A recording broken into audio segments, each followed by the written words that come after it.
Assalamualaikum students, in this video I am going to elaborate some other anatomical gross features of the spinal cord.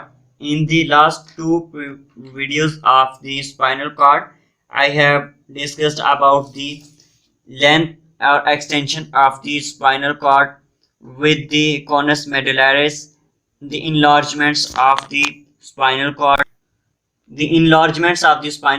which are the cervical and lumbar enlargement, the age-wise changes of the spinal cord with an important cauda equina, important question, cauda equina, and the surface features of the spinal cord, where I have told you some key points of these surface features of the spinal cord and the formation of the spinal nerve by the dorsal and ventral root and the function of the rootlets. In the second part, I have told you about the spinal segments, the spinal nerves, and the vertebral level of the spinal cord segments. So in the third part, let's start the exit of the spinal nerve. The exit of the spinal nerve. Each spinal nerve exits through the intervertebral foramina. The cervical nerves exit above their corresponding vertebra except the 8th cervical nerve, while the other spinal nerves exit below their corresponding vertebra. The 8th cervical nerve exit below between the C7 and T1 vertebra, C7 7th cervical vertebra and T1 1st thoracic vertebra. The 8th cervical nerve exit from the between the C7 and T1 vertebra. This is the diagram you can see. The first cervical spinal nerve exit above the C1 vertebra between the base of the skull and the first cervical vertebra, that is atlas. So between the atlas, between the skull and the first cervical vertebra, the first cervical spinal nerve exit out through the intervertebral foramina, while in the 8th cervical vertebra exit below the C7 vertebra and above the first thoracic vertebra. This is the first thoracic vertebra. Above the first thoracic vertebra and the below the C7 vertebra, the C8 or the 8th cervical spinal nerve exit out through the intervertebral foramen.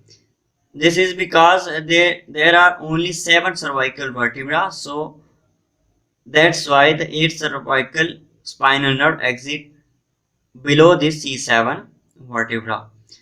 All of the other spinal nerves exit out below their corresponding vertebra. Because all of this T1 nerve root exit below T1 vertebra, and all the other nerves till coccygeal also exit out below their corresponding vertebra. One important point about the spinal nerve is that the area of the skin supplied by an spinal nerve is called the dermatome. Name derma correspond to the skin. Then moving to the another important gross feature of the spinal cord is spinal meninges.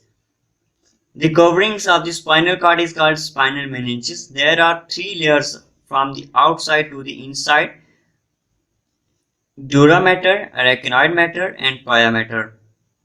Pia mater is the deepest of them. Outermost is the dura mater.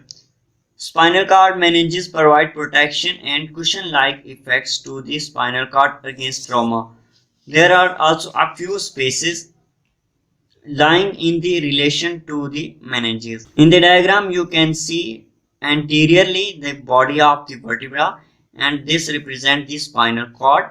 The outermost there is the dura mater. Starting from the outside, there is the epidural space. These are the spaces: epidural space between the vertebra and the dura mater, subdural space between the dura mater and the arachnoid mater.